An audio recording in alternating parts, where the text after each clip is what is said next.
Here's Johnny. I'll be back. And you will know my name is the Lord. I'm walking here! I'm walking here! I'm sorry, Dave. I'm afraid I can't do that. Groovy. Hello, ladies and gentlemen. Thank you for joining us on the very first episode of Box Office Pulp, the podcast dedicated to movies, madness, and moxie. Each episode will focus on some aspect of film. One episode might be about a director's career, another one might be about a trend, like 3D. More often than not, we'll spend the episode talking about and analyzing a specific film. Today's episode is all about Ridley Scott's return to the sci-fi genre, Prometheus. What is it about robots that makes them so robotic? At Wayland Industries, it has long been our goal to create artificial intelligence almost indistinguishable from mankind itself. Big things have small beginnings. What is smiling? I think they want us to come and find them. It's a star map. No, not a map. An invitation. From whom? Prometheus has landed.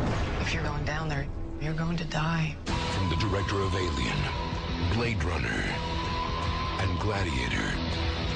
This summer, the search for our beginning could lead to our end. Prometheus. Alright, welcome back to the show, folks. I'm your host, Cody Alft. Today, I'm joined by three fine representatives from the Wayland Utini Company. First up, we have Mike 8, the newest and most lifelike in the Mike series of androids. What makes you sad, Mike?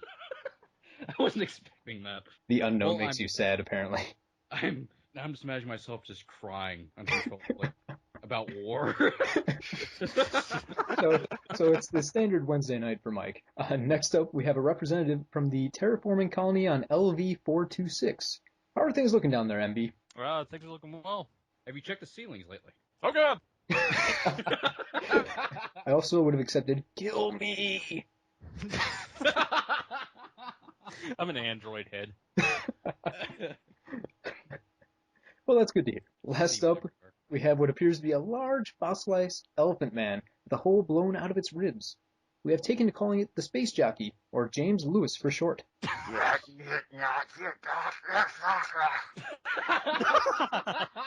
You take that back about my mother. I ripped Mike's head off and beat MB with it. But I wanted to live forever. Pleasant journey, sir. Mike just says, yes, MB, nothing. My vitals just flatline, and Charlize Theron mourns my death. Just as it's time to get back to Earth. On that note, as a warning, this podcast is spoiler country. If you haven't seen Prometheus, we just ruined the entire film for you. So, spoiler warning. Spoilers. Who's got the spoilers? That is the greatest opening to a podcast I've ever heard.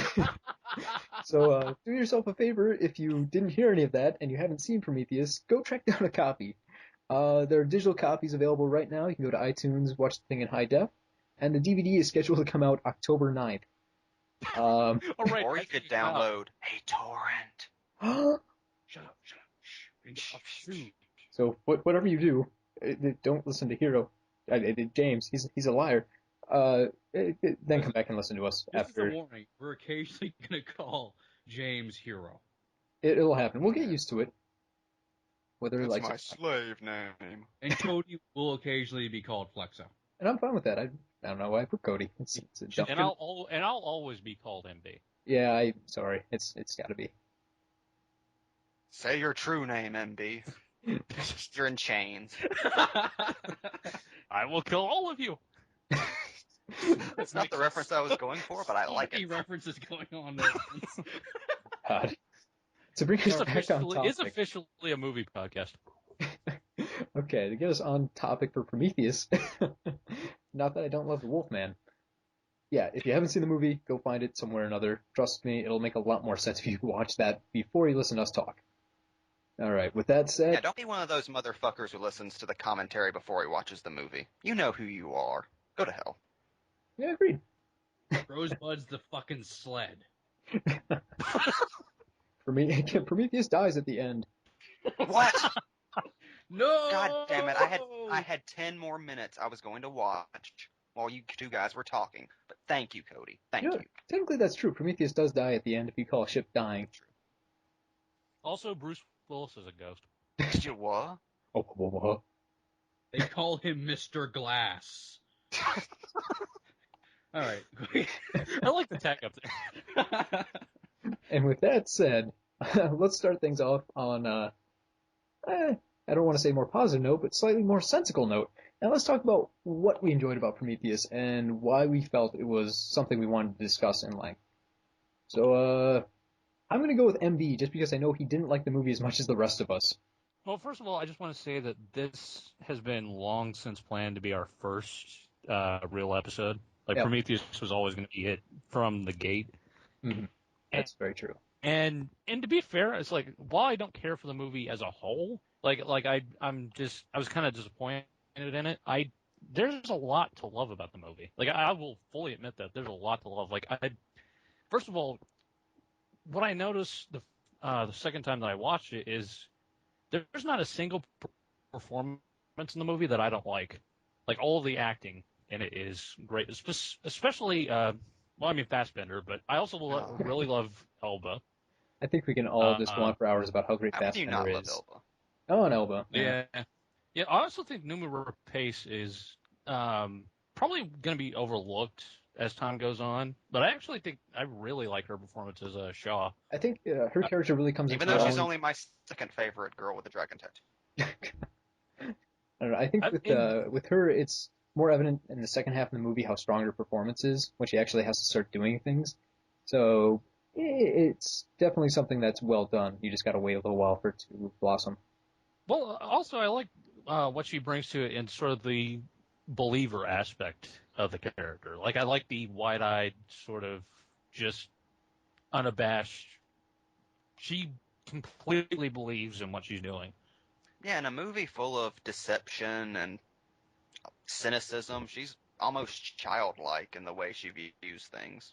Yeah, and you can kind of, like, in certain scenes, you can kind of see her performance. Like at the beginning when she's doing the demonstration and telling them all what they're going to the planet for. So, yeah, I really enjoyed her performance. Fassbender, of course, steals Fassbender. Amazing. Just, and not even like, it's not so much that his character, it's just the little subtle things that he puts into his character. Like, the character's good on its own, but what he does with it, like, it transcends. I mean, he has more acting talent in his spewing neck hole than most actors have in their entire neck. One of my favorite little bits of Fassbender was during the presentation. He's like sitting straight up like a kindergartner in school, like listening to Wayland talk and then listening to Shaw and Holloway. Wayland tells him he has no soul. He's like, ooh, he mentioned me. It was actually kind of interesting because, like, even though Fassbender uses his same, like, his natural accent, and he, looks exactly like Michael Fassbender, except he has blonde hair, you don't really think of him as Michael Fassbender in the role. No, he loses himself in that character. Yeah, it's an amazing performance. His posture and everything. Apparently, while he was filming this, he just watched Lawrence of Arabia, like, on loop in his trailer over and over and over, just so he'd be in character. It wasn't even in the script. Well, no one told him to do it. He just thought, oh, that'd be a good way to get into character, and now he never wants to watch that movie again. Yeah. It wasn't even in the script that David liked Lawrence of Arabia. They just included that to make Fassbender happy. A little warning, none of us have seen Lawrence of Arabia. It's true. I read the Wikipedia article. I don't think anyone's actually seen Lawrence of Arabia. I saw including the people who praised it whenever it came out. They just didn't want to look stupid, so they were like, oh, Lawrence of Arabia, I saw that last week. It was good. It should win an Oscar. I think it's actually coming out on IMAX sometime next year, so I'll go watch it then. Oh, it's a little confusing because it is like a 4-hour long movie, so I don't know how the sliders will support it. Well, they were barely able to do The Dark Knight Rises, and that wasn't even 3 hours. So many hand jobs. So many hand jobs. Are we talking about Lawrence of Arabia or Fassbender? Peter O'Toole got a lot of hand jobs. I'm just saying. And Michael Fassbender had to study that for his role. How does Peter O'Toole come? How can I put this into my role as David the android? That's the secret. And the amazing thing is, he found out. I'm just thinking of those commercials. David, what makes you come? No, no. Let's move on. Poverty. Yeah, we'll Poverty. A single drop oozes out and drips down. Oh, Jesus. All right. I went too far with that. Okay, Yeah. Okay, one last Moving on. One last addendum to that. I did notice watching it the second time that during the scene where his head is detached, you do see like this ooze of white stuff coming out of the side of his mouth. Yeah. Have you ever seen the original Alien or Aliens? Yeah. I mean, I know what it is, but Oh, okay. We all know what it is, MB. We just choose to ignore it. We don't mind that it's gay. One interesting thing Fassbender said about his performance was that he chose not to watch any of the other Alien films before doing this, but he did watch Blade Runner. Yep. And he said he based his performances on the replicants, specifically Rachel, which if you look back, there is kind of the same vacancy to Rachel that you later see in David. I thought that was really interesting. Well, the replicants overall, you kind of notice, especially when they're in JR's apartment, they're really childlike. You know, they kind of play around with things. They don't act like full adults. And I think with David, you see a lot of that. You know, he's very curious about things, and just the way he sits, he's very eager and ready to learn. He acts like a child more than an adult sometimes. That's like the idea of Fassbender taking notes from Sean Young. That's a crossover you did not expect to happen. It's the world's least likely Venn diagram. Yeah, I do have to agree with you guys. I mean, anytime you give Ridley Scott an android, I think you're going to end up with a much better character than you'll see in most other films, even when they're supposed to be human characters. So that's another good thing about the movie is that it has a lot of really good characters. Actually, I felt that not only is Shaw a good character, but she has a good contrast with Holloway, and that he's more the excitable scientist, the sort of the gutsy guy who wants, he's the guy who takes off his helmet, even though there's a pretty likely chance that the air is toxic. No, he just trusted his science, that's all. He trusts the fungus. But I guess besides... one thing I probably had experience with that you guys didn't, the 3D aspects of the film were really impressive. Did anyone else manage to see it in 3D? No, No. I heard that the 3D in Prometheus was excellent, though, especially with the holograms. Yeah. The cool thing was Scott actually visited the set of Avatar when they were filming that and really enjoyed the technology. So he did it as a native 3D instead of converting it.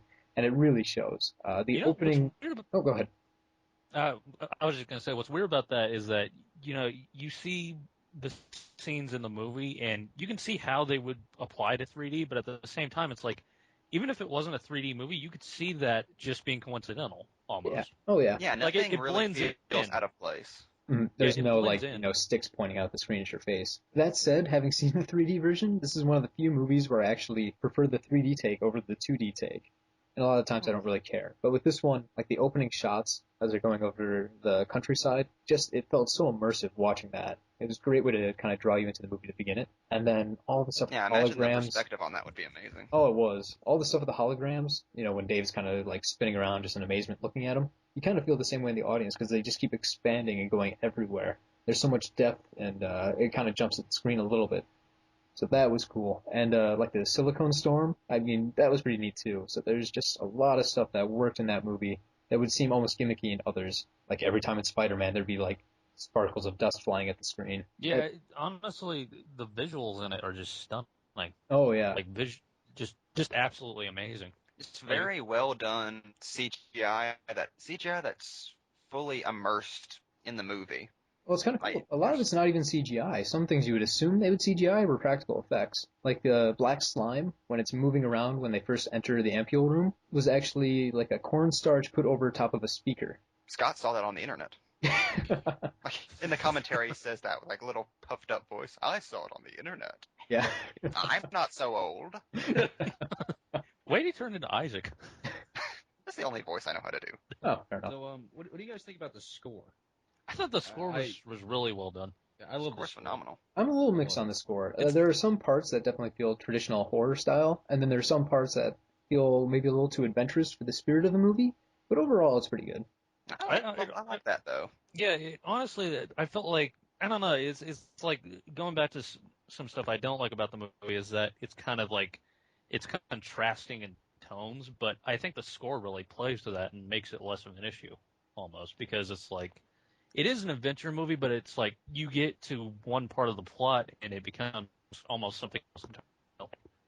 And the score like accompanies that. I can kind of see the adventure aspects to it. I mean, at one point, David calls going outside to explore the temple an adventure, but you kind of just take that as him being childish again, or quoting Lawrence of Arabia.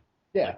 Like there's a lot of great moments with him, like doing that. Like as they're landing on a planet, he mentions like a random line from it, and the one doctor asks him what he just said, and oh, that was from a movie I like. Like I like that little unsung moment.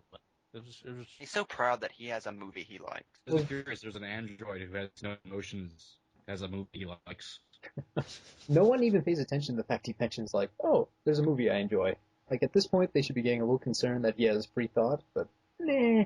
You know, it was interesting. David is really like the middle child of that crew. Yeah. He has a birthday. Nobody shows up to it.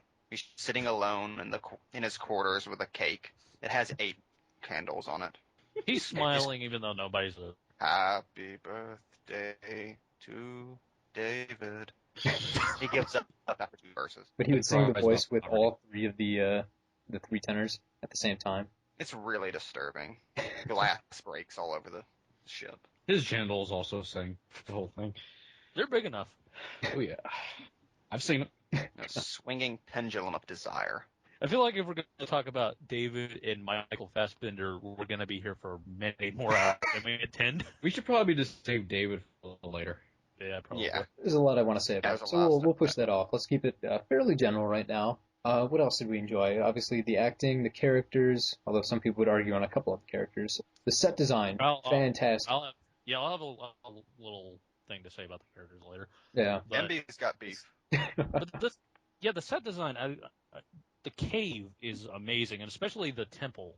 Like when you first see like just the giant head with all of the weapons around him, it's just like it just feels honestly, massive in scope. Honestly, yeah. I think the film feels like an old school epic almost. It does. Well, it helps because a lot of that stuff they built practically, like they actually had the tunnel leading up to that big room. So when you can actually stand in that thing and it's not some sort of, CGI back template, it really feels works.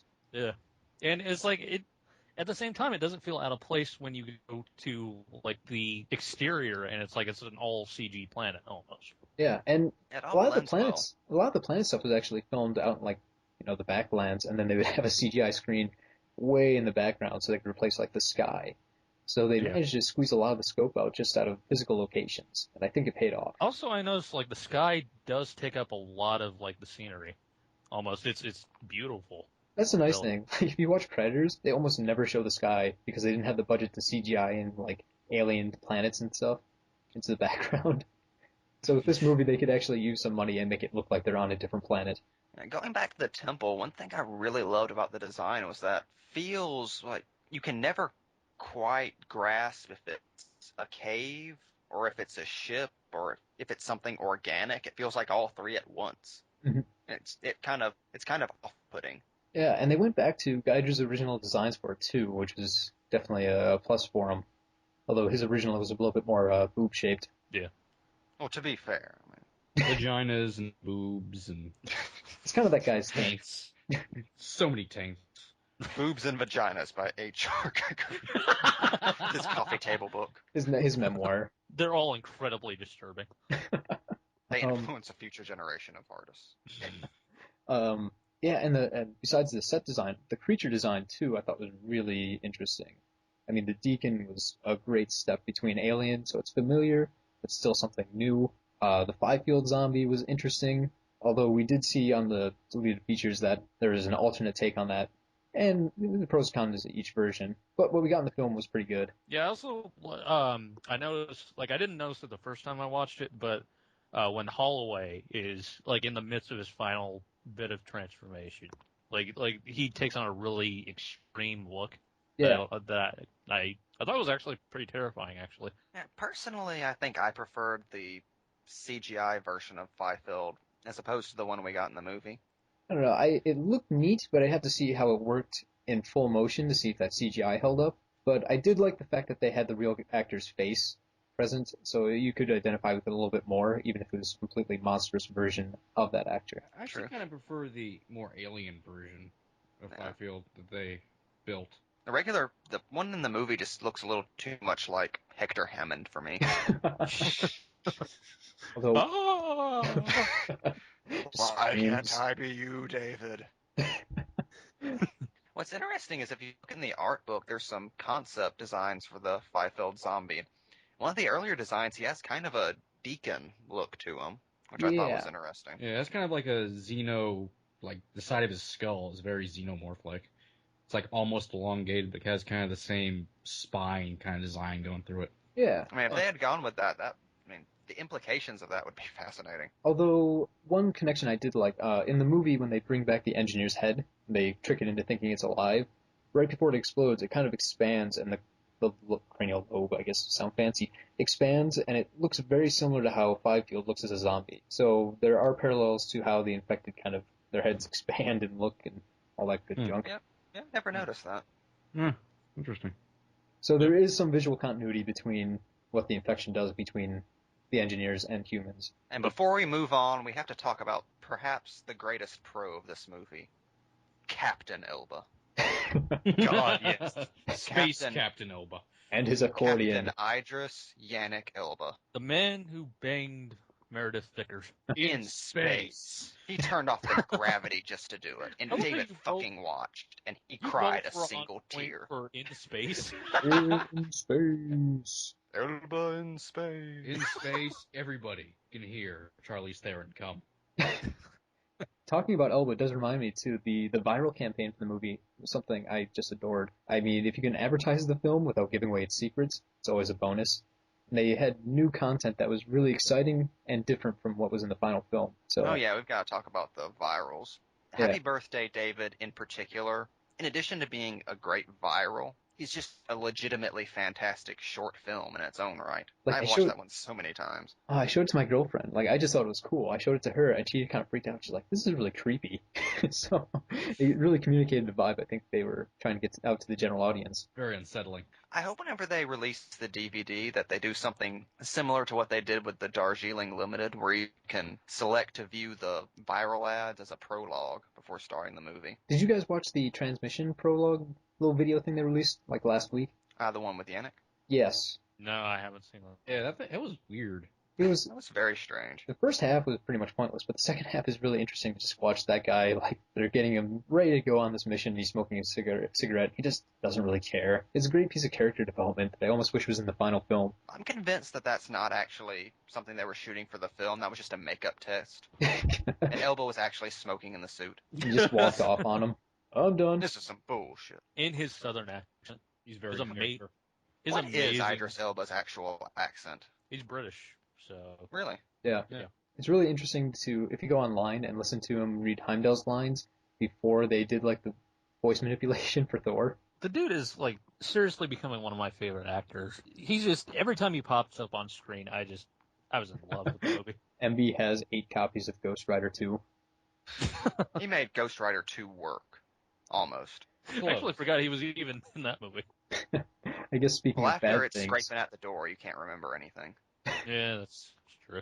And the Twinkie scene. Let's not talk about fucking Ghost Rider 2 Spirit of Vengeance. I was actually gonna use that as a segue to jump into things we didn't care about in Prometheus. The thing I hated about Prometheus was Ghost Rider 2. I think we can all agree on that list. Yeah, that was the biggest flaw. The amount of Ghostbusters 2 in it. I actually like Ghostbusters 2. It was a terrible comment. I like the amount of Ghostbusters 2 and Prometheus. Yeah, yeah. There was The scene where David confronts the Scoleri brothers and asks them for answers. Well, I was just going to cut out the Ghostbusters thing, but now I have to leave it. Damn it. I'm creating more work for you as my secret plan. You monster. Honestly, the thing I like least about Prometheus is the geologist freakout, as I like to call it. Fifield just going crazy after they find the dead engineer. Yeah, He's a weird character. I found that to be incredibly random. He's the world's most metal geologist.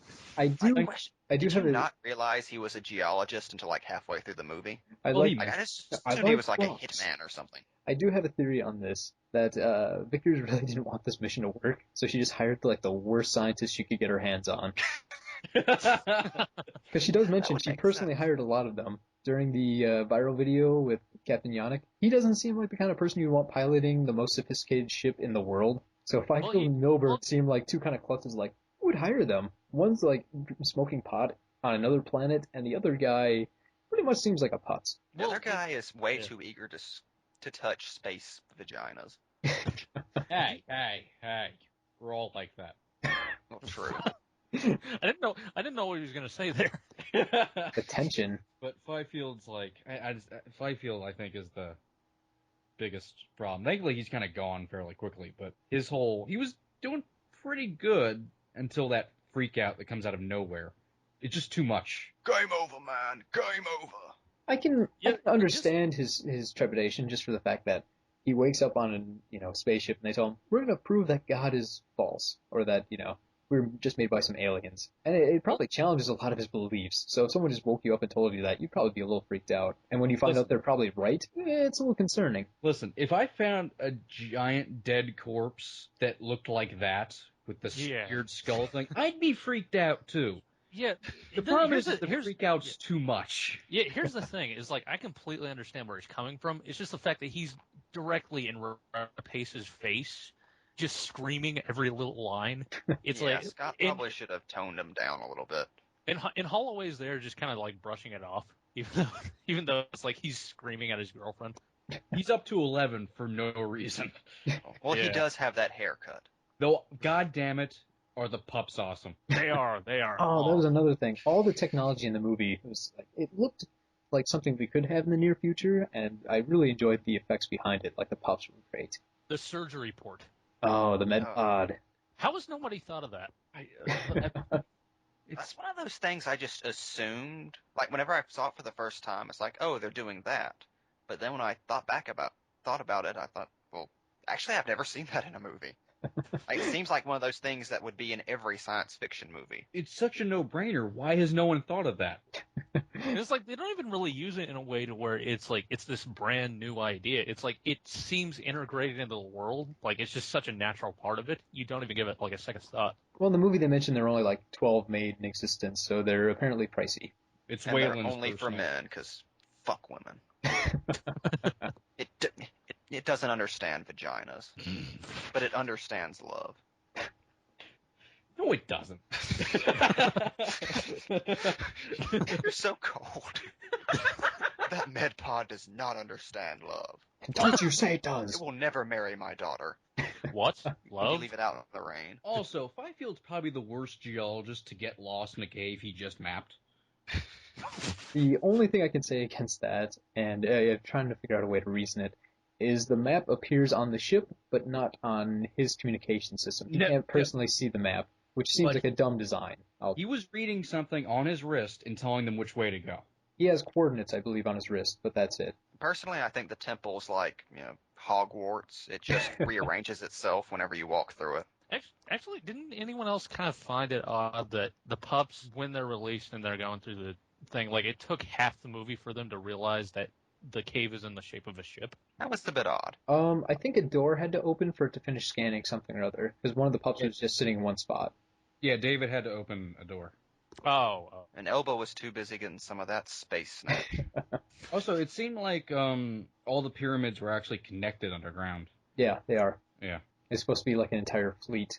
But, I don't know. Another thing a lot of people complain about, which actually drives me crazy, is the fact that the engineers and the humans have an exact DNA match, when I don't believe they ever say the words exact DNA match in the film. they show a picture of the two DNA strands, I guess, results, and they're actually fairly different, but they're close enough where they can say they're a match. So that's just one complaint. Whenever I hear I want to punch people, you weren't paying attention to the movie. You just want to complain. Well, they're kind of saying exact DNA match, but they're putting in the context of them being scientists who understand how DNA works. So it's just one of those things. It's like when they say it, they're not meaning that in a literal sense, but in the fact that they're reading exactly that we come from them is what they're reading. Yeah, I think it's an easy mistake to make. It's just you can tell, like if you look at the actual scans. Yeah, what bothers me People more just want to is be DNA trolls. what bothers me more is their location. I had it somewhere written down, and was it 3.27 times 10 to the 14th kilometers away from Earth, which, if you figure it out in the time they travel, like 2.5 years, means they would have to be going 17.5 times faster than the speed of light or something ridiculous like that. Yeah. Which isn't really touched on in the would be film. completely ridiculous. You kind of have to gloss over it just for the fact that, it can't be on Jupiter or anything, because that would reduce some of the mystery about the movie, but it's a little frustrating. Spoilers, the planet from Prometheus is Pluto. I am curious why they made it only 2 years, but... Yeah, it's a very short amount of time. But they're not necessarily hiding the fact that with light speed travel, more time would pass on Earth. Which is something that Scott says on the commentary, because he was addressing how Wayland's line about being long dead after 2 years sounded kind of weird, but he was saying that 2 years for them was much, much longer on Earth because of the light speed travel. And interesting enough, would be longer on LV-223 as well. Oh. Science. Now, my biggest complaint with the movie was probably the reveal of Vickers as Wayland's daughter. Yeah, that scene. That awkward way she says father. Very awkward and forced.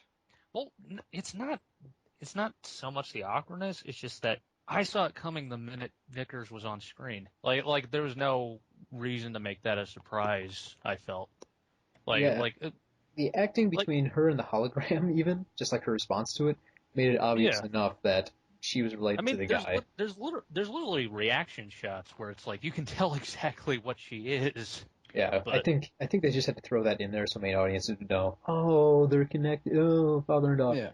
Yeah. Well, they should flat out say it, but maybe not put a dun dun dun on top of it. Yeah. Exactly. Because it was nothing at no point watching the movie did I think, oh, well, she's Wayland's daughter. But whenever they revealed it, it wasn't particularly shocking. Yeah, it's like, oh, okay. It's nice to get confirmation on that because it's important, but not in such a way like, we just blew your fucking mind, didn't we? Yeah. I think if they're going for that, you think, because Scott even mentioned on the commentary, he's not entirely sure if Vickers is an android or if it's a possibility still. He kind of raised it in the movie, but Scott's still toying with the idea, it seems like, in the commentary. That would have been a cool reveal. Yeah, that would have been, actually.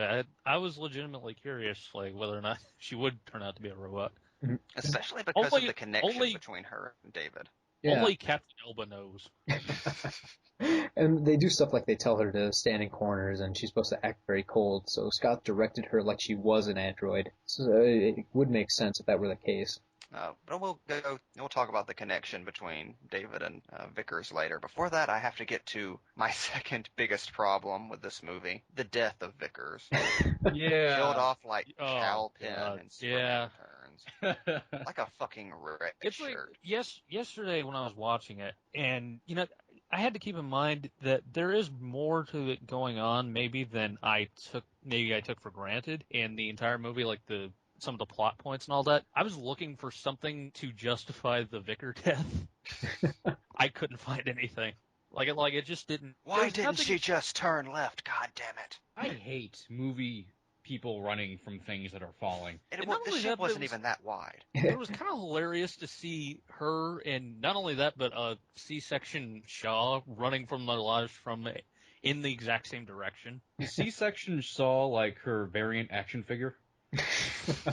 No, it's real scar battle action. damage Shaw. No, it can pull a squid out of her stomach. It's really bad too because Shaw trips and then realizes, but if I just roll away from the falling ship, I'll be okay. Just rolled away like Geordi on the Enterprise. And Vickers, who is such a big character, just goes out so lamely. I mean, unless it's a reveal in the sequel she was an android the entire time. Even if she was an android, though, Yeah, she was crushed by a spaceship. It was a bad death. Now, I think running away in a straight line from the spaceship is dumb, but being crushed by the spaceship, the sound work that they used was pretty good. Like, just hearing they have a really great, like, bone snapping kind of sound effect, and it does seem really painful. So I can give them half a point for that. I think it would have worked better if, as the spaceship is hit and it's falling, Vickers gets out of the escape pod and looks up, and then all of a sudden she just realizes she has no time to run from it and is crushed. Like, that would have been maybe a little bit of better death. Because, I mean, the way it plays out, she sees she sees Shaw roll away from it. 5 seconds later, she reaches the dead end and just curls up into the ground and waits for it to crush her. Typical woman. Like she's Ra's al Ghul or something. She accepts her death. Well, and you do have the contrast between Shaw and Vickers then, because Shaw actually keeps fighting, like, through everything in that last 40 minutes. She's really having to push herself, and she even has that moment where she's on the ground telling Charlotte's ghost that she can't go anymore, but then does. Whereas Vickers, gives up. So it is a good way to contrast your characters, even if it is at the expense of one. Yeah, Shaw talks to Charlie's ghost, and then David comes on the radio and tells her that ghosts aren't real. Just to spoil your fun. He just doesn't understand human emotion. As for my complaints, one thing that bothers me a little bit on repeat viewings is the opening act of the film seems very rushed, and I imagine a lot of that's because footage here and there was taken out, either at the scripting phase or when they actually filmed it, because we know there's like 35 minutes of deleted scenes. I actually disagree. I thought it had a really good pacing, the first act. I feel it's a little too fast for me. Like, they have this whole scene where they're trying to find the planet, and they just get there, and they immediately find the temple they want. I don't know. But do you want like 20 minutes of them wandering around? I was kind of thinking about this, and this movie in a lot of ways is like the anti-2001, where that movie definitely takes way more time than it needs to, I think, on some shots. Scott was trying to keep it under 2 hours and just went, okay, we're at the planet, that's where we need to go. Moving on. Well, see, maybe I kind of agree with you in the whole of the movie, but the first act, I thought they actually did it the best as far as like pacing it out or whatever. That was just me. I'll just go ahead and say what my biggest complaint was. The third act, I thought it was like, that was the act I felt that needed a lot more time, and just that was the act that kind of signified what I felt Flexo is kind of talking about, where it's like Scott wanted to keep it under 2 hours. So, okay, we'll do this, and it just, that's how it honestly felt to me. That is supported a little bit by the fact that most of the deleted footage was taken from the ass end of the film, but for me it works because they are trying to rush through all this stuff. It's supposed to feel like you're getting hit over and over, like this is happening now, something new is happening. Also, you've got 4 minutes to get off the spaceship before, toxic atmosphere rushes in. So I like that rushed feeling to it because it makes it feel like an all-out dash to get to the end. I would have liked more material at the temple in the third act, especially with the confrontation between the engineer and Wayland. Like, has anybody seen any of the deleted scenes? Yeah. I've seen about 20 seconds where the engineer actually speaks to him, and David says, I forget what the line is. Wayland asks him to translate. And he says, "I told him you wanted to live forever," I believe. Yeah. Mm-hmm. Yeah, the extended cut of that was preferable, and most of the extended cuts actually I enjoyed more than the ones that were in the film. So I would love it if there was a DC cut of this. I really thought that Wayland talking to the engineer needed to be in there. You really needed that moment for that scene to work. Because watching in the film, it was like, oh, this is going to be an amazing, confrontation. These, two characters. Oh, it's over. well, actually, I don't know if I agree with that. Like, I think that's kind of what makes the scene work. Like, the shock of the immediacy. Like they're setting up this epic confrontation, and then all of a sudden it just turns out that, no, the engineer's going to just rip his head off and beat Wayland with it. True. I just think that Wayland needed a moment. Yeah. He doesn't really have a moment to completely justify his role in the movie. Which is too bad. Watching the virals, in the background. I completely owned like the TED Talk viral, so that would have been great if they threw that in as like an opening. Yeah, I thought the same thing. I also wish they left in the extended scene between him and Vickers. Yeah, that too. That talk was a little bit more interesting. So I do hope that at some point Scott releases an extended cut of this film. I'm sure we'll get one. Yeah. Wasn't that what he was doing though? Right now, I think just getting the DVD with all the deleted scenes on it. but I don't think they're weaved back into the film. Yeah, I think they'll probably save that for re-release next year or something. And I'll buy that version too. I'll buy two. Elba cut. He saves the day. And that one Power just... Power I ain't dead yet, motherfucker. Hands up! He says that, Points then a rips gun out at the engineer's spine. He puts out his cigar in the helmet. Let's get this motherfucker back to Earth. He's Duke Nukem, essentially. Now that's what I call a close encounter. Oh, God. Now I want to see an edit of that movie that just puts Will Smith in there. Oh, hell no, engineers. That was vaguely racist. Vaguely, though. Only vaguely. Well, a good portion of Will Smith's movies are vaguely racist, so it's appropriate. To Polish people, though, which is interesting. And what the hell, Cody? What the hell, That's Cody? correct. Just a picture of Hero's face looking blankly. On the back, it just says, how.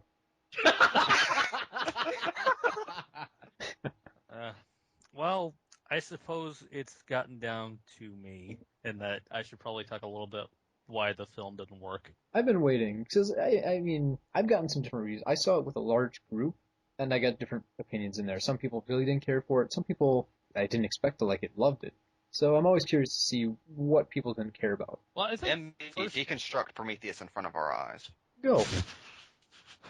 I'll try. But no. What I want to say first is that I think the big reason other people don't like Prometheus is because they were expecting a flat-out Alien prequel. I can agree with that.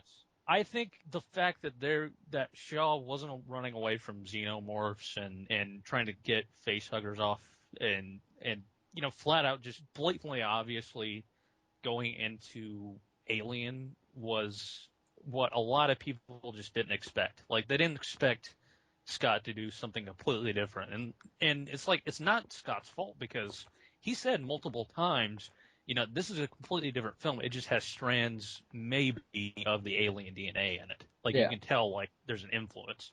Mm-hmm. So I went in not really expecting that. And plus, to be honest, I didn't grow up with the Alien films, so I didn't have that preconceived, like, love of them. I didn't go in as sort of a fanboy, because I had only seen the first Alien in the week leading up to when I saw Prometheus. Okay. So I go in there basically, like, unbiased towards it, and I thought that would maybe make it a little better. But to be honest, like, when I walked out of the movie, I felt like there was more there that I felt was an idea of a movie than what actually happened. Like that's honestly how I felt about the plot. I felt like, okay, there's this great story at hand. There's this great story being told, and then nothing really lives up to that. There's some fantastic scenes in it, but at the same time, it's like, maybe this would have been a little better, or this, like maybe they could have upped the scale a little more in terms of, like, the threat, because there's a very foreboding tone in the first couple of acts, and you feel like they're building up to something really, really, really, really terrible, like something that makes even, like, xenomorphs and facehuggers look look tame almost. Mm-hmm. Like, it looks 1,000 times worse. But I kind of felt the same way watching it. But expecting a bit more. Yeah. An epic confrontation at the end of the movie. But then found out there was some sort of stuff with Shaw fighting the engineer that was cut, which would have been a little bit more epic, just for the fact it didn't make a lot of sense to have her fighting a being that's like twice her size. And just having her go, die! Die! Having sex with Holloway gives her superhuman strength. Turns into Resident Evil 8. But don't give them any fucking ideas. Like what I think what was, like, when I said about the threat, when I was talking about the threat not really living up to what I thought it is just, when you look at the actual quote-unquote monsters of it, like, when you look, and I get the fact that it's not supposed to be like a creature feature or anything like that. It's not supposed to be like some dumb monster movie. It's more intellectual than that. But when you look at the actual threats presented, like, none of them to me really were that impressive, except for the I don't think it's called a vagina alien. I'm sure there's an actual name. Yes, it is. It's the hammerpede. Hammerpede. The hammerpede. Okay, let's face it, it's the vagina cobra. That's what most people call it. Yeah. Well, I felt like that was genuinely creepy. Like that felt like a monster that I could go right along with like the alien mythology, and obviously like that was the intention because, it wraps on to Milburn's arm. I think that's Milburn. Yeah. It wraps onto his arm. And it's like obviously it's meant to mimic like the facehugger, but I felt like that was really the only monster that seemed like genuinely creepy or unsettling or terrifying. Like I didn't feel like the engineer was really that terrifying. He was cool, like when he put on the helmet and he was a space jockey, but otherwise he was just kind of this freakish thing that was there, and then he just all of a sudden he just wanted to take over the world or destroy the world. Are your issues with the engineers? Is that coming from a design standpoint or just their role in the movie? I think both a little bit. I mean, I like the idea of them. Like, I like how it ties into the Prometheus mythology. Almost like the opening scene with it is actually really well done, I felt like. But when it gets into, like, when it wakes up the last surviving engineer and, Wayland's there and all of that, it essentially becomes kind of almost a cliche monster thing. Like, it becomes something that it didn't want to be. To me, because like ultimately what the plan is that the engineer is going to go to Earth and destroy, and that's like the most maybe yeah. He could be bringing them cupcakes. You don't know. Nice engineer. Well, maybe I had the wrong idea about him, but why you got to be racist towards blue people, MD? I had a lot of the same concerns going into the movie. Like you go in expecting a lot of horror elements. As we said before, it actually has a lot of kind of adventurous kind of streaks to it, which is surprising. Yeah. So the tone is a little bit different, and they promote it as like this big mysterious thing. And it's a fairly simple movie. It's a fairly simple movie, really, when you get into it. I mean, the mythology, you can expand all of that out. There's a lot of things to dig into, but the general plot isn't all that convoluted. No, and I actually like the main story itself. Like I like the idea of wanting to meet the creators and then finding out the creators were not anything like what you expected them to be, that they're actually monsters, and sort of being betrayed by that. Like I really love the idea of Shaw just wanting to know why. Like wanting to know why they did it rather than just wanting to destroy them all out. Like she just wanted to go and find the engineer's homeworld and find out why they betrayed them. To me, that's what made the engineers so terrifying. Not that they were physically imposing, they were this giant unanswered question.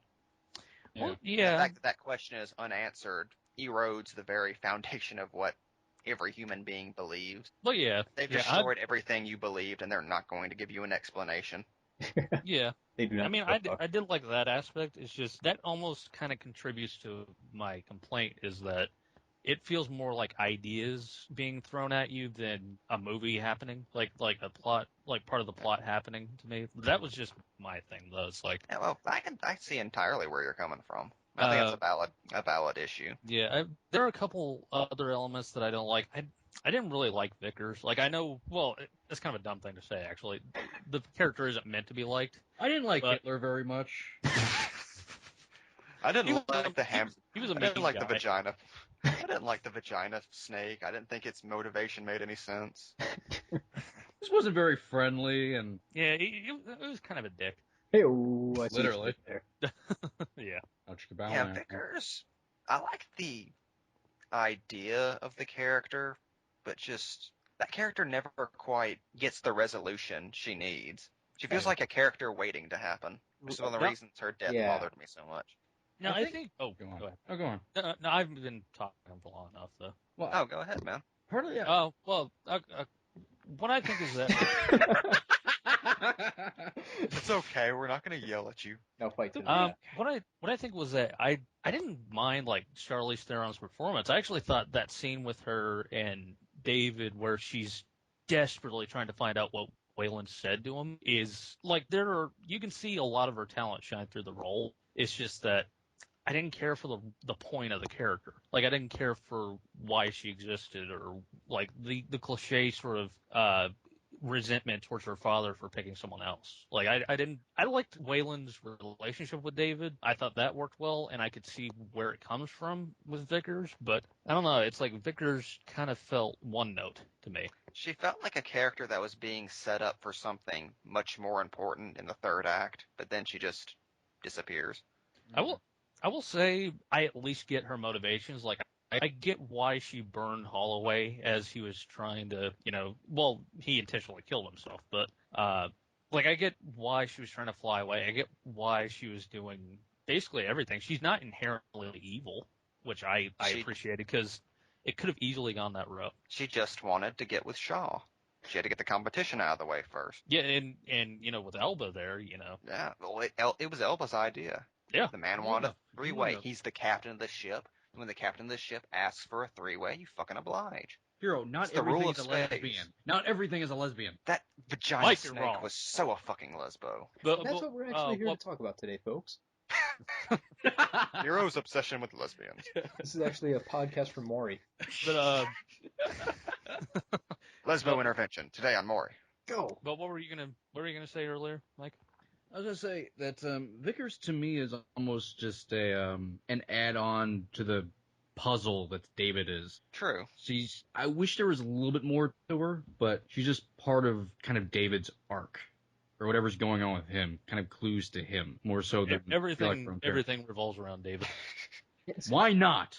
It's all true. The first time I watched the movie, I was sitting there like, I wish there was more David in this. Second time I watched it, I realized he's like a half step away from really being the main character of this movie. The only reason Yannick exists is, to compliment on David.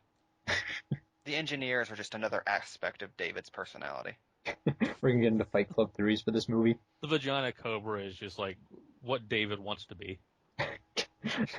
The Asian guy has his libido. Yes, trust me. But yeah, those problems that I had with it just kind of, it's like the movie was building up to something really great and then it just kind of fell flat to me.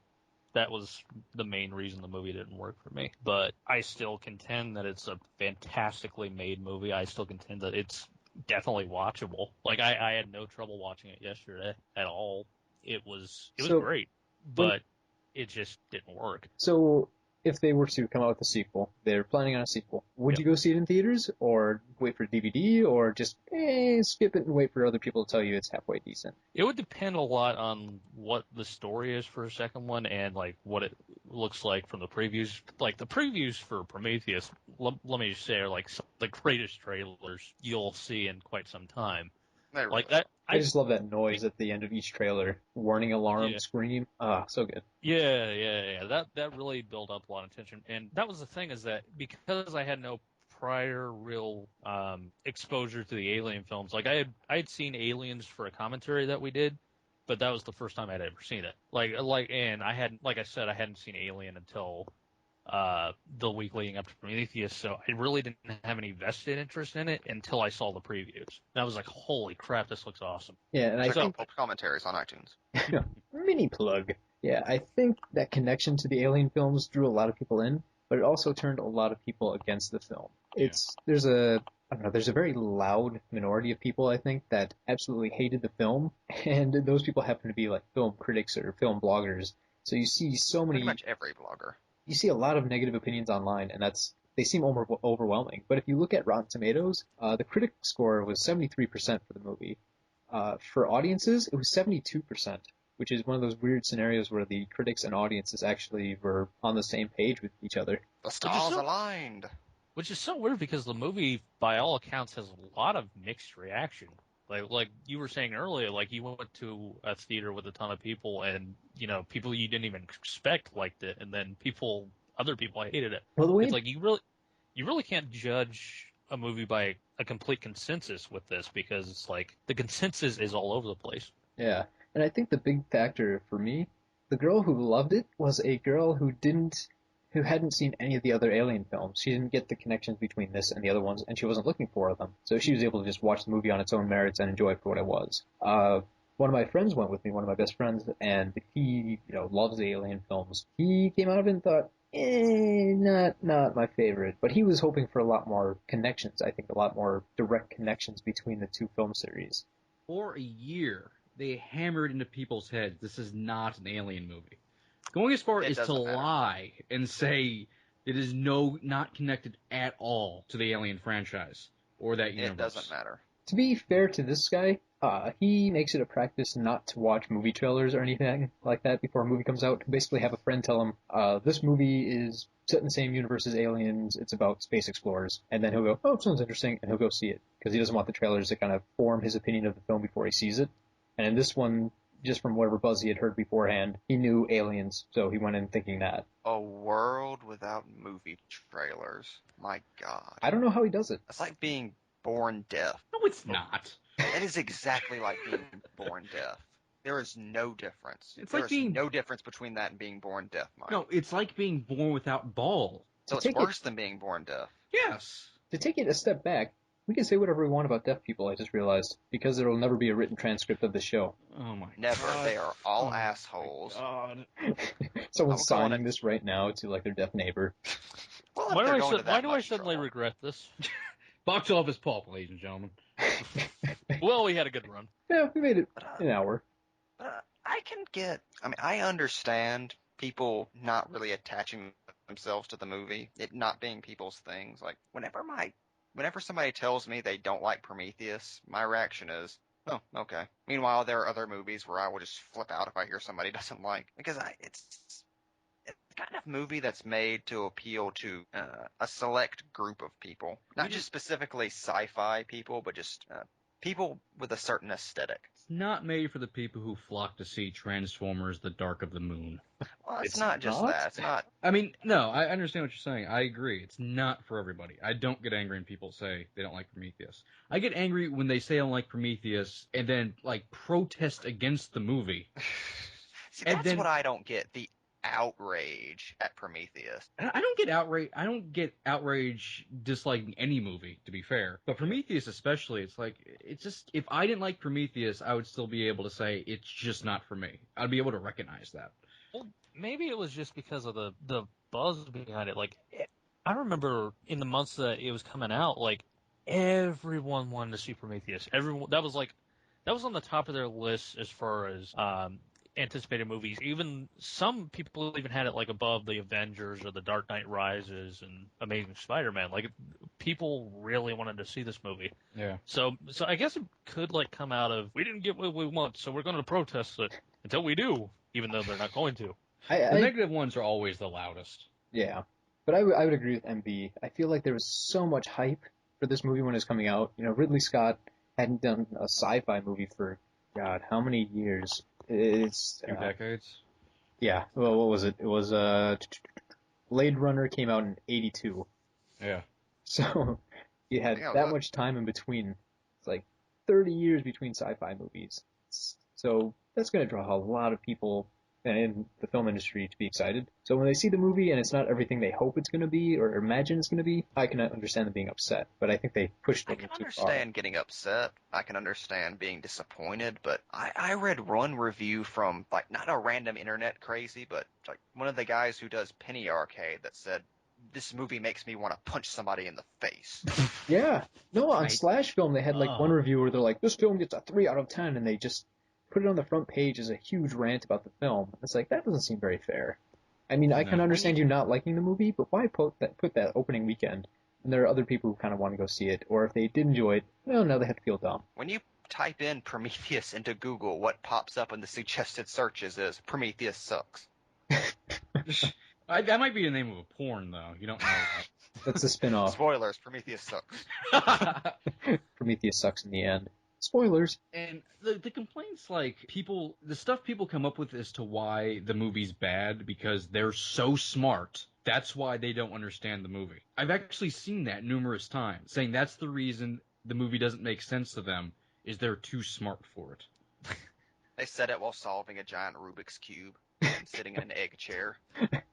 See, one thing I've gotten is people don't care for the amount of ambiguity in the film. Ambiguity, however you want to say it. And I can see that, but it was very understandable. It's very intentional in the film, and it actually gives it a lot more layers. So I can tell if it's not your thing, it's not your thing. But I feel like it's actually a strength of the movie that it's not all answers. Yeah.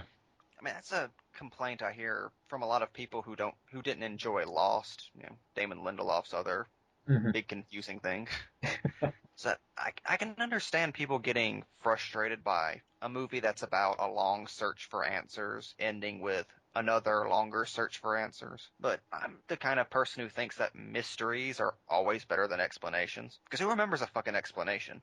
It's mysteries that soldier on through the ages. Well, if you look if David Lynch had like the opening weekend of Prometheus, well, I say opening weekend, it didn't have one, but whenever Eraserhead came out, if David Lynch had just issued a press release explaining what everything in the movie was about, nobody would remember it today.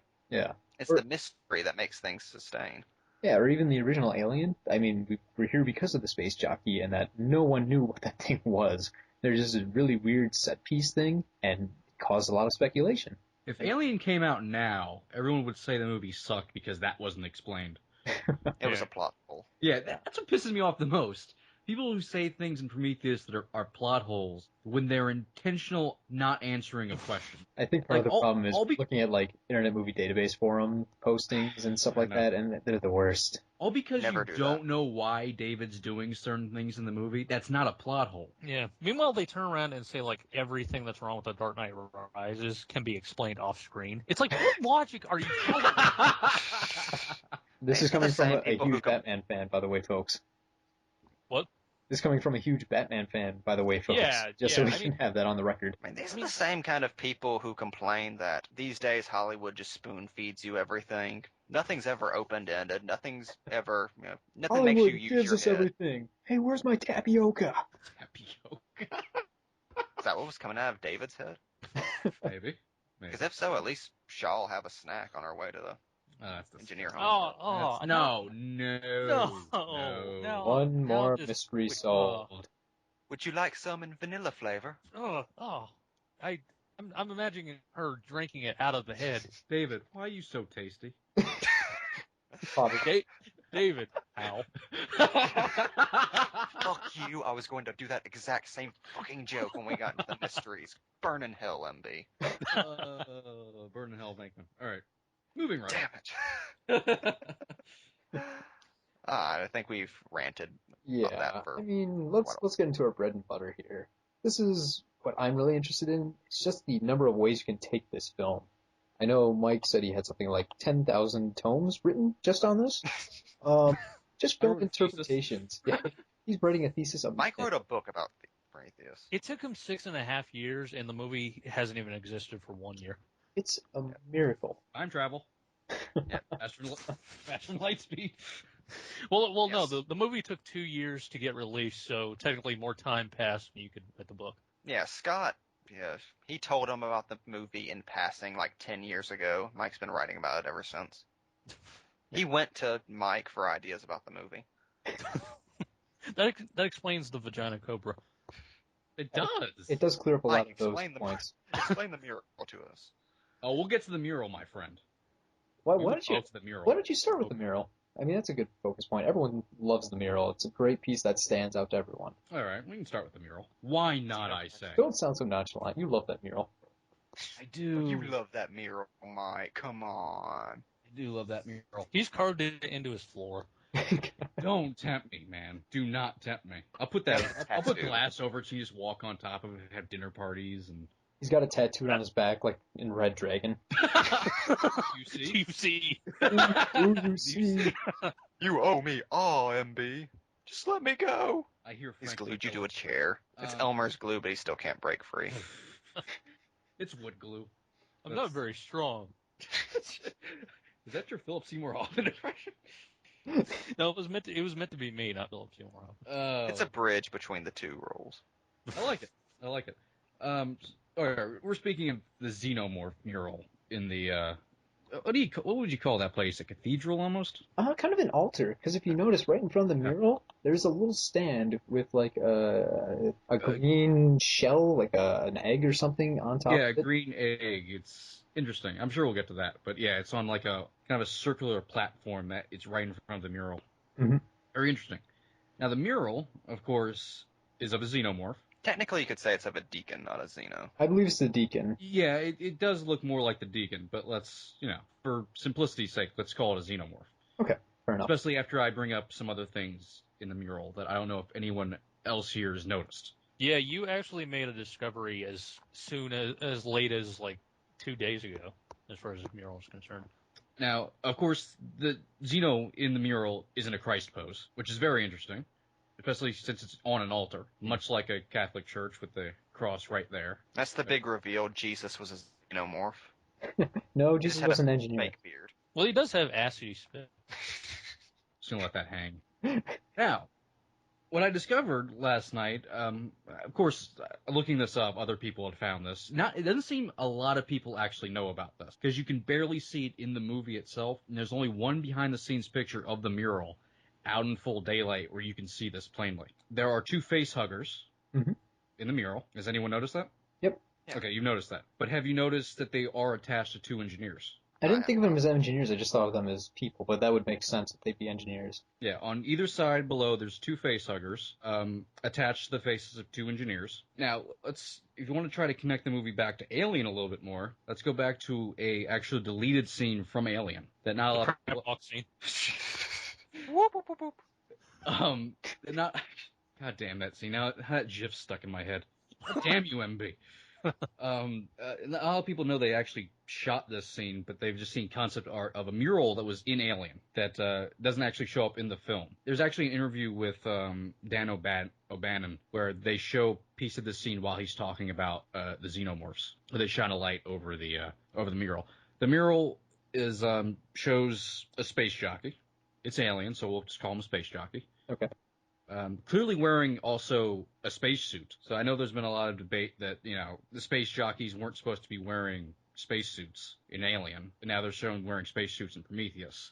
Clearly they're wearing spacesuits in this mural that Giger designed. One of these space jockeys is holding on to an alien egg, while on the other side of the egg there's a face hugger attaching itself to another space jockey.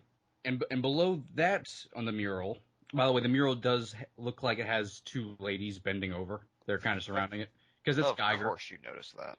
It's Giger. You expect anything less? Boobs and vaginas.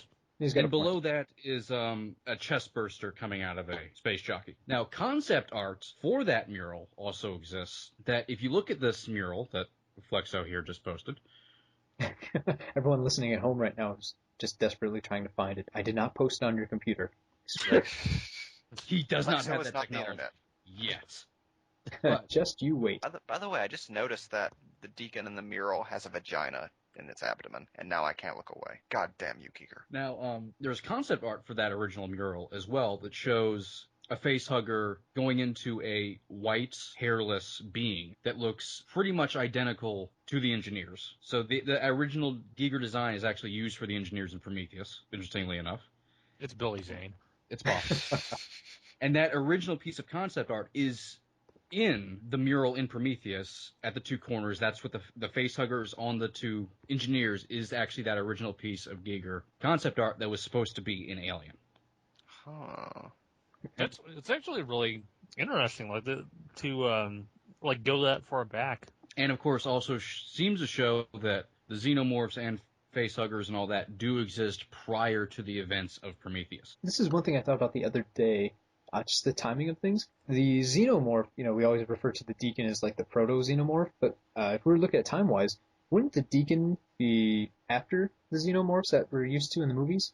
Personally, I thought of the Deacon as not a ancestor of the xenomorph, but of like a side project, because we assume that there are many different planets like the one we saw where the engineers are working on versions of the xenomorph.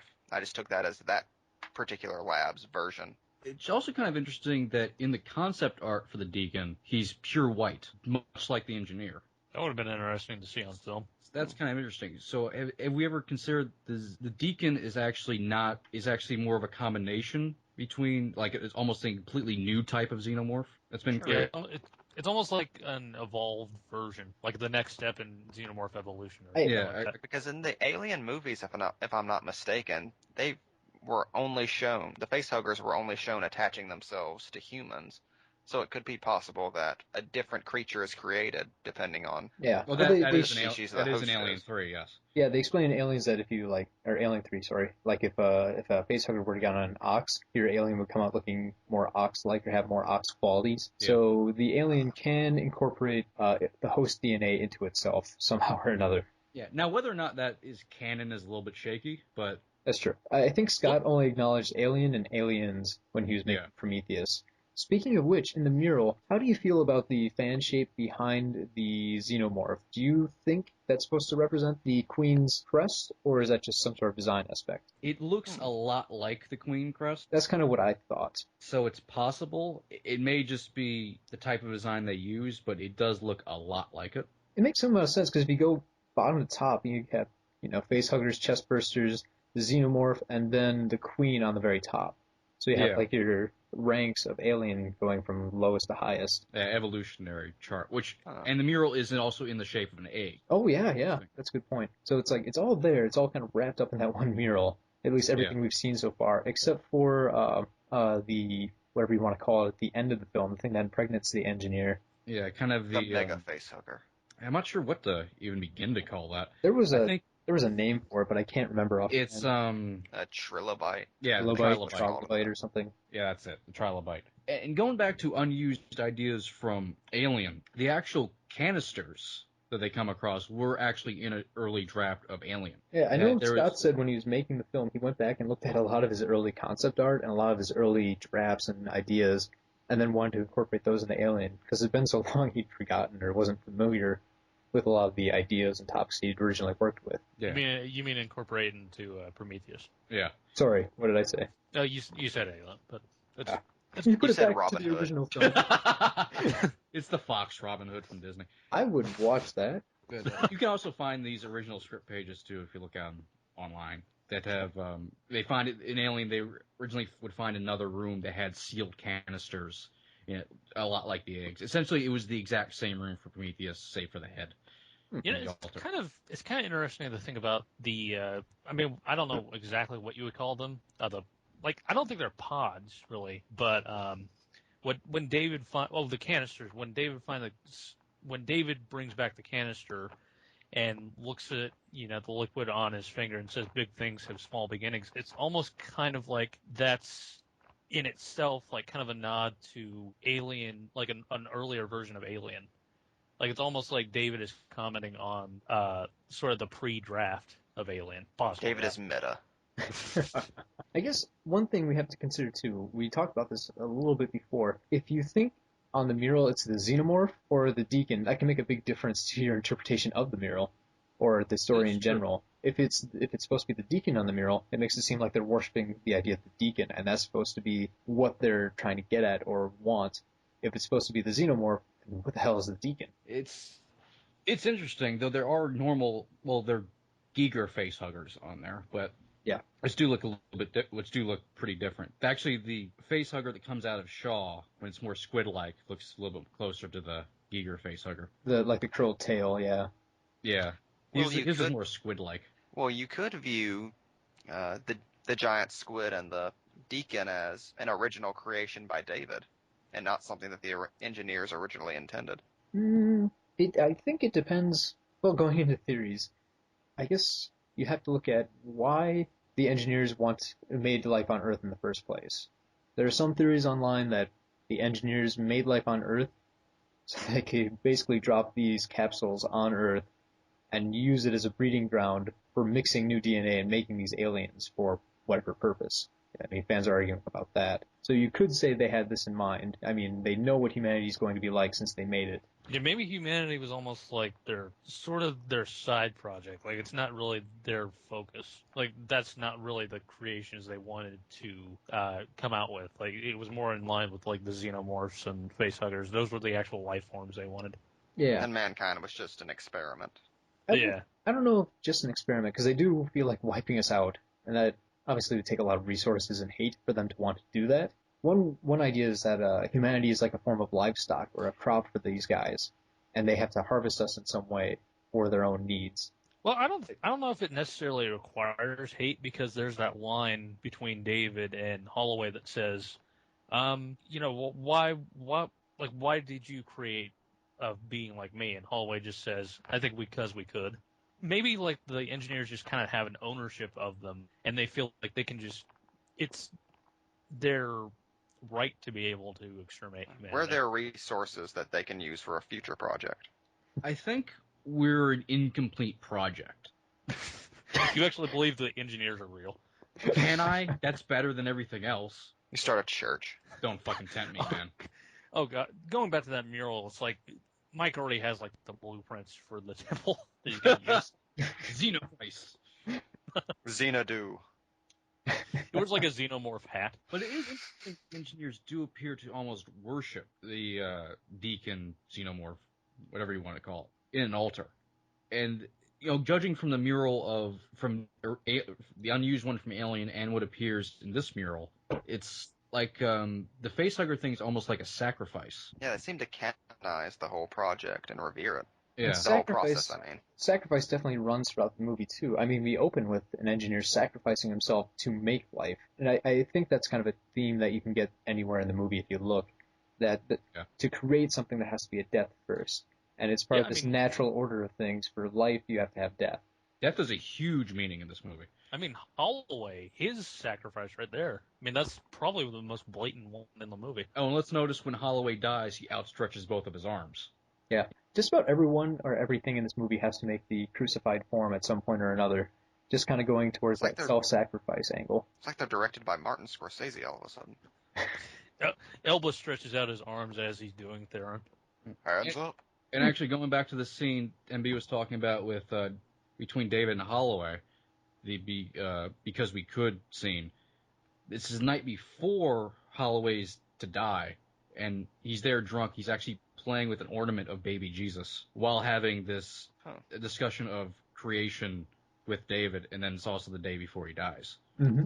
But one of you has betrayed me. That's an interesting point. Do you feel that there's a connection between the fact that the movie takes place on Christmas and that the engineers you could argue that the engineers began working on the xenomorphs 2,000 years previous? Well, I think there's definitely a connection with the birth that happens on Christmas from a woman there was also unable to give birth. Yeah. Well, there's that. There's a lot of those kind of connections. Plus, Scott does mention that that lost it. Wasn't important. Scott said in an interview that in one of the earlier drafts of the script, they were going to reveal that Christ had been an engineer, and it was his crucifixion that motivated them to do what they would later do. It was never necessarily an early draft. It was an idea that they had at one point. Yeah, that's what I was going to mention. Thank you for bringing that up. And I mean, you could see it where you're worshiping a god, and it turns out it's just an alien species. And it was an idea I had while watching the movie. What if all religion was proven wrong simultaneously? Like at the same time, everyone just had proof that they were wrong. There was no, no more Muslim faith, no more, Christianity. What would that do to a society? You're talking about Mike's dream world. I gotta change underwear. Hold on, I'll be right back. But besides Mike, how would people react to that if everything they believed in and had lived their life striving for was suddenly stripped down to just being completely meaningless and misunderstood? People wouldn't accept it. A lot of suicide. A lot of suicide, and then a lot of denial. Yeah, there would be destruction and then creation. And honestly, I think even if you had proof, it's like people aren't going to be able to be shaken out of that. Like they're gonna find ways to say, "Oh no, proof means nothing." Yeah, people are going to believe what they want to believe. Yeah. I mean, there's enough proof out there that a great deal of the Bible is proven beyond a shadow of a doubt to be bullshit. But people will still believe what they want to believe. There's probably a tangent we shouldn't touch on too much. Yeah. Still trying to build it's kind an of hard audience. when talking about Prometheus. That's true. Yeah. No, I mean, to be honest, it's still on topic in a way. That's almost the brilliant thing about it. It's like it's a great allegory. Yeah, I mean, Christian theology is kind of like the one thing that's at the forefront of Prometheus more than anything else. It's kind of the most obvious one. It almost feels like almost a red herring in a way. But well, that's actually kind of another thing that may have contributed to people. Like the people who were disappointed, being so disappointed, is that they went in thinking it was going to be a straight up horror movie, and it's actually more about a movie about faith in a weird way. Actually, I found a Bible passage. It's kind of interesting. I'm taking this as being a complete coincidence, but it's Leviticus 2:2-3. Oh yeah. I looked that up too. Oh, you looked that up too? Yeah. There was many people speculating that it was done on purpose. It would be a weird coincidence. Okay, this is it. Say unto them, whosoever he be of all your seed among your generations, that goeth unto the holy things, which the children of Israel hallow unto the Lord, having his uncleanliness upon him, that soul shall be cut off from my presence. I am the Lord. Which is essentially you become in the presence of your creator and you're banished. Yeah, and that's not only is that what happens in the movie, that's the mythology they set up in the beginning from Prometheus. Like, that's what they spell out. The movie is not without its layers. All right, there's... And we have to consider, too, that they purposely changed the planet. They didn't want to connect too much with aliens, so instead of it being, the original LV... 246, I think? 426? 426. Yeah, instead of it being that, they switched it up so it was its own separate planet. LV 223. Could they have done it intentionally just so they could bring up a Bible passage that exemplifies a theme in the movie? I think so. Yeah, they seem to want. I mean, they still use LV, so they still obviously want to be in maybe the same system. Yeah, but that's a big coincidence. Those two things match up. Yeah, I want to say that was actually done intentionally. And Damon Lindelof. Oh yeah. Yeah, I was just thinking, like, when you brought up the fact that an unnatural birth coming from a woman who can't get pregnant, I just thought, like, Damon Lindelof is like one of the darkest. Like, that's one of the darkest things I've ever heard as far as Christianity is concerned. Like, the take on it. Not to mention that scene is probably the most horrific in the movie. I mean, it's the most uncomfortable to watch. And the closest to Cthulhu we'll ever get. Probably. But that whole scene, I think a lot of people were disappointed too, because everyone can agree that one scene was well done, although some people argue about the logic behind some of the aftermath.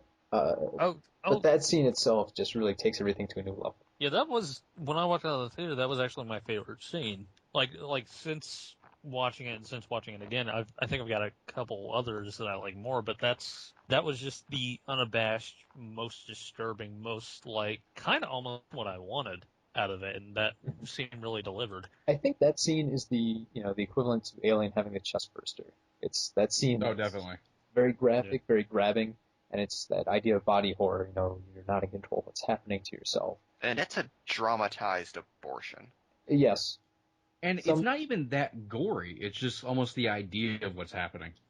Yeah. Just the shot of the claws going inside of her after she's opened up. I mean, there's very minimal blood because they cauterized the wound.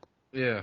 And just when it's pulled open. Oh, and all the splashes out of it all over. It's like, that's going to be an... What freaked me out the most is just the way that the tentacles move when it starts, waking up. It's just unsettling. Yeah. And it keeps getting bigger. It's almost worse when it's small compared to when it's big in the end. Yeah, definitely. But, yeah. Though when it's big, it has about 10 vaginas around its mouth. Geiger's off screen saying, "All vaginas! All vaginas!" Who did the designs? Neville Page, I think? Yeah, he contributed. There was a couple of guys. But Neville Page was one of the big... I think that was his baby there. Yeah, I think he did that. It's amazing how they were able to keep the Giger, aesthetic, but with still making it still different. Mm-hmm. So it's in the same family, but it's different. Now, is the pod... I don't know what the technical name for it was, but the pod room with all the engineers and where the other one was sleeping, was that an original Geiger? It's all inspired, but I think a lot of it was done without his aid. Yeah. Apparently, in the design phase, they did a lot of stuff, realized they could have gotten Geiger in, but by then it was too late to really put his new stuff in. So they had to deal with stuff that was inspired by Geiger, but not done by him directly. I like that we've pronounced his name about 7 different ways. The correct pronunciation is Ted. I'm pretty sure it's Giger, though. I think it's Giger. Okay. Yeah. Once again, we're going to go with how Scott pronounces it, which is Giger. Which is that funny Swiss guy. But Giger's, fingerprint all over that stuff. Yeah, even though he had some involvement with this movie, but it wasn't like he was on set every day. But you can tell a huge impact on the film. Yeah, I mean, the spacesuit for the engineers looks straight out of Geiger's imagination, or Giger's, rather. And just the walls of the ship, the design of the ship. And to go back to the temple, I mean, that was more or less taken from old concept art. And, it's got that breast shape to it, but the very top of it has a skull kind of carved into the side of the nipple. And I don't know, what can you make of that? It's a place where there's death, obviously. The skull tells you that. The fact that people die in there tells you that. But it's shaped like a breast, It's the giver of life in a way. So it's that weird contrast, again, of life and death creation, destruction being mixed together. What do you make of the head inside the temple? I was gonna ask that actually. Yeah, I was gonna bring it up earlier because if you look at the mural as something that the engineers worship, then what does that make the face? I think in the engineer culture, and obviously this is just me grasping at straws because we don't have a lot of concrete answers, they're very, they think they're very superior compared to everything else. They've mastered everything in the universe. So they built a giant head that basically represents them being the master over all of these ampules. So your theory is that they're dicks. Pretty much, yeah. Like It's like if Mike were a bunch of aliens. Somehow I knew this was coming. Mike is the engineer. I had to say it, man. But no, we enter a room. There's just a giant stone Mike face staring out of us. I still worship no more. You don't want to know. But at the end of the movie, when the engineer tries to kill David, rips his head off, and beats Wayland to death with it, Scott mentions in the commentary, the engineer is just pissed off that such an insignificant monstrosity would dare speak to him. Like, it doesn't respect an android in any way. So these are things that are very kind of hoity-toity, a little lofty, and they don't respect humans. And you can kind of see that in the design aspects too. Like the ship Prometheus is supposed to be designed to look like a bug. You think bug, you think insignificant, squished under a boot, even though this is our most advanced piece of flight gear in existence for the human race. So the engineers are dicks. That's more or less what I'm getting at. They think they're better than us. They don't respect their creation. They're terrible sculptors. Damn, they know how to wear underwear. That is true. If you go off, I was actually coming up with kind of a theory on the head, but only one of many. You can never really come up with an explanation for anything in this fucking movie. You can only come up with just a thesis on it. It's a little theory. But I was thinking about the actual Prometheus myth, and the second mural in there, which shows an engineer with its side torn open, which also, if you look at the art of book, you kind of see the full version of that, and there's actually kind of a creature there that he has his hand on. Yeah. And the creature's kind of in the fetal position, almost like he's comforting it, which I thought was interesting. Now, in the Prometheus myth, Prometheus, of course, created man out of clay. Later, of course, stole fire from Mount Olympus, and I want my cut. I knew it. I knew you were going to say that. And I think the same thing every time I know. That goddamn speech from Superman Returns.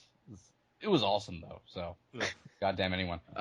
Now, Zeus, of course, punishes Prometheus for this by tying him shackling him to a mountain. He's shackled by bonds of a mythical metal that exists in Greek mythology called adamantine. That Wolverine? Possibly. Now, interesting enough, adamantine is actually in the viral campaign on the Wayland resource list. Interesting. Now, every day, an eagle, which represents Zeus, comes in and opens up Prometheus' side and devours his liver. And this is his punishment for helping us mortals and creating us and giving us the fire from Olympus and knowledge and all these other things. So my theory is almost that they're worshiping this engineer from times past who did something to them they're holding Prometheus up to. Prometheus is actually one of the few Greek gods who's also held to high regard. Zeus was a dick. It's true. Pretty much all the Greek pantheon were dicks. Yeah. Even Athena. She was a bitch. But Prometheus is held high as this pretty much a better god than all of them, who gave us all these great gifts. And he was the Tom Hanks of the gods. To jump on a little tangent here, if we were to look at the murals, we know that, we can assume the engineers have visited human life at various points, and we've been inspired by them. So we could probably assume most of our religion is probably based on these creatures too, where we get all of our faith from. So if we to extrapolate that idea, all of the Greek myths would have some sort of founding in the engineers. So it's possible there's some sort of, a real Prometheus engineer that affected life on Earth. There's a through line there. In a weird sort of callback to something we talked about a couple of weeks ago, it's almost like the behind the mask of religion. But yeah, I mean, if you look at the rules of the movie, I guess that the universe they're setting up, you would have to kind of think, okay, so every story about a god is true in some weird way, but you have to think the god is actually an alien. Could it be that the engineers are just building themselves up by comparing themselves to Prometheus? That Prometheus getting his intestines eaten by an eagle could be a metaphor for the chest bursting process. Yeah, I definitely And think they're that's their connected. punishment for giving the universe this great gift of the xenomorphs. The perfect organism. Well, I think the idea of, dying over and over definitely connects back. You've got Prometheus constantly suffering, being pecked apart all the time. You've got the engineers who have to sacrifice themselves to seed new life. And, obviously they've got some sort of death worship going on. Even, like, their resting places look a lot like coffins. So I could see them associating with this idea. I mean, we assume that everything from our religions comes from the engineers. It could be possible that the engineers borrowed some of our mythology. Maybe they put the story of Prometheus was something they identified with, so they adopted it in their own culture. We're talking about this like they're real. I know, we're such fucking nerds. Now, there's actually staying on kind of a similar thing to the Prometheus legend. There's a Sumerian god named Geshtu. Listen, who cares about Sumerian gods? But when you said Sumerian, all I could think of was one thing. You know exactly what I'm thinking of. Sumatran monkey rat? Close. Sure. No. Yes. Sumerian, not Sumerian. Ah. They're very similar, but Sumerian's better. There's the Sumerian god. Quick little partial history of Sumerian gods. There's two groups of gods. One's kind of the servants of the greater gods, the younger servants of the greater gods, the Anukai. I'm probably butchering all these names, but I don't give a fuck. Now. Great, now we've got Geiger mad at us. We've got all of the Sumatrans mad at us. Historians pissed off. Now, Geshtu was sacrificed by these elder gods, and his blood was used to create mankind. I mean, we definitely see something similar to that, but I can't place where. Put on your thinking cap, Cody. No, I've lost it. It's impossible. No, how? I mean, wasn't that an image that was kind of suggested in the opening? Yes. And there was, in the deleted opening, there was an elder there.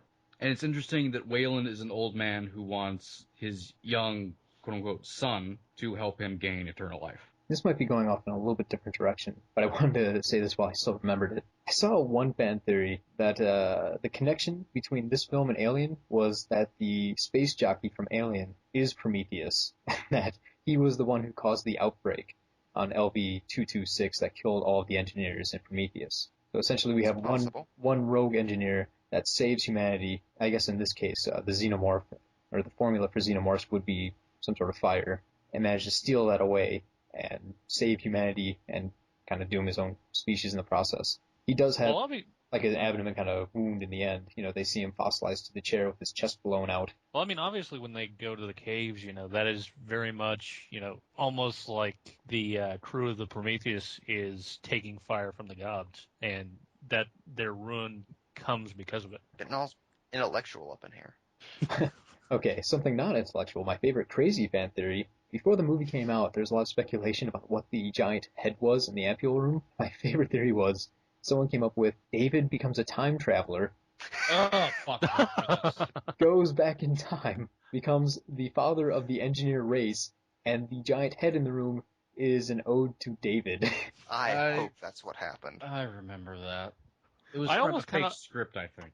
I almost kind of want to see that movie. Yeah, I think it was from a fake script. I'm sure Harry Knowles reviewed it. Yeah. I'm sure David he wrote falling through time. So that was my favorite, like, crazy off the wall fan theory. I'm not even sure if I would have been mad if it happened on screen. All right. You have just sat through an hour and a half of us talking. There's something wrong with you. Anyways, this is a part 1. We talked for about 3 hours, so we're going to have a part 2 coming up very soon. If you enjoyed this, please stay tuned for the second half. Thank you very much.